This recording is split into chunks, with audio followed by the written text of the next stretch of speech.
നമസ്കാരം, news prime മലയാളത്തിലേക്ക് സ്വാഗതം. ആവി ഷാലൈം എന്ന ബ്രിട്ടീഷ് ഇസ്രയേലി ചരിത്രകാരനുണ്ട്. അദ്ദേഹത്തിൻ്റെ ഏറ്റവും നിർണായകമായ വാക്കുകൾ വീണ്ടും വീണ്ടും സ്ഫുരിക്കുകയാണ്. ഇസ്രയേൽ ഒരു കാപട്യം നിറഞ്ഞ രാജ്യമാണ്. അവർ വംശഹത്യയാണ് നടത്തി വരുന്നത്.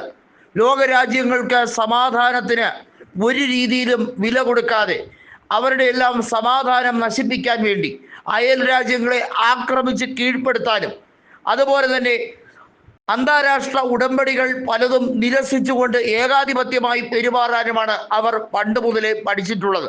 അതുകൊണ്ടാണ് ലോകരാജ്യങ്ങൾ പലപ്പോഴും അവരെ വെറുപ്പോടെ സമീപിക്കുന്നത് എന്നുള്ളത് ആവി ഷാലൈം വ്യക്തമാക്കിയിരിക്കുകയാണ്. ഇപ്പോഴിതാ US ഏറ്റവും പുറത്തു വരുന്ന റിപ്പോർട്ട് അനുസരിച്ച് US ഡെമോക്രാറ്റുകൾ ശക്തമായ പ്രതിഷേധം നടത്തുകയാണ്.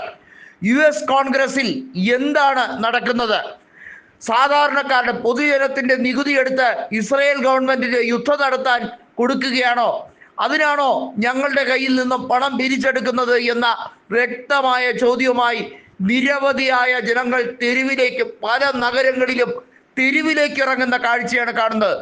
ഒന്ന് ആലോചിക്കണം, ഇസ്രയേൽ യാതൊരു രീതിയിലുള്ള പ്രകോപനവും കൂടാതെ ഇറാനെ കടന്നാക്രമിക്കാൻ ശ്രമിച്ചു. ഇറാന്റെ നിക്ഷേപങ്ങൾ മുഴുവൻ തകർത്തെറിയുമെന്നും അവർ വലിയ രീതിയിൽ ന്യൂക്ലിയർ പ്രോഗ്രാം വികസിപ്പിച്ചെടുക്കുകയാണ്, അത് ഒരിക്കലും അംഗീകരിക്കില്ല എന്ന് പറഞ്ഞുകൊണ്ടാണ് വന്നത്.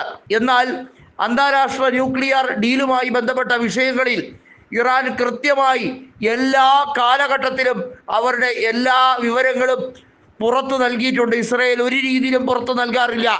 അവരുടെ ചാരസംഘടനയായ മൊസാദ് ഇറാനിൽ പ്രവർത്തിക്കുന്ന കേന്ദ്രങ്ങൾ പലതും തകർത്തെറിയപ്പെട്ടപ്പോഴാണ് ഇസ്രയേൽ ശരിക്കും ഒന്ന് പരുങ്ങിയത്.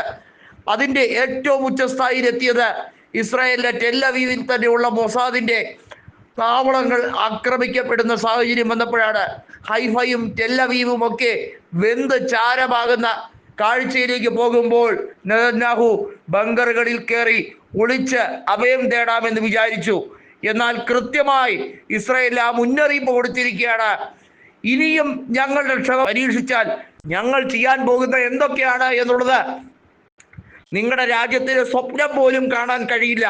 വെറും 25,000 ചതുരശ്ര കിലോമീറ്ററിൽ ഇരുന്നു കൊണ്ട് അഹങ്കാരത്തിന്റെ വിത്തുപാകാമെന്ന് കരുതിയാൽ നെതന്യാഹുവിന് ആള് തെറ്റി എന്നുള്ള കൃത്യമായ സന്ദേശമാണ് അയത്തുള്ള അൽ ഖമേനി വ്യക്തമായി കൊടുത്തിട്ടുള്ളത്. 9 കോടി ജനസംഖ്യ വരുന്ന രാജ്യത്തെ ആക്രമിക്കാൻ ശ്രമിച്ചാൽ കയ്യും കെട്ടി നോക്കി നിൽക്കാൻ കഴിയില്ല എന്ന് റഷ്യയുടെ പ്രസിഡന്റായ വ്ളാഡിമിർ പുടിനും ഇപ്പോൾ പറഞ്ഞിരിക്കുകയാണ്. US അധികം കയറി ഞെളിയാൻ ശ്രമിച്ചാൽ അതിനുള്ള മറുപടി ഭവിഷ്യത്തായിരിക്കുമെന്ന് റഷ്യ കൂടി ഓർമ്മിപ്പിക്കുമ്പോൾ, പ്രത്യേകിച്ചും ഹോർമൂസ് കടലിടുക്കുമായി ബന്ധപ്പെട്ട വിഷയവും ചബഹർ തുറമുഖവുമായി ബന്ധപ്പെട്ട വിഷയവും ഏറെ തന്ത്രപ്രധാനമുള്ള 2 പ്രധാന കേന്ദ്രങ്ങളാണ്. അതുമായി ബന്ധപ്പെട്ട കാര്യം വരുമ്പോൾ ഇറാനെ കൈവിടാൻ ഇന്ത്യക്കോ റഷ്യക്കോ ഒന്നും കഴിയുന്നില്ല എന്നുള്ളത് വളരെ വ്യക്തമാണ്.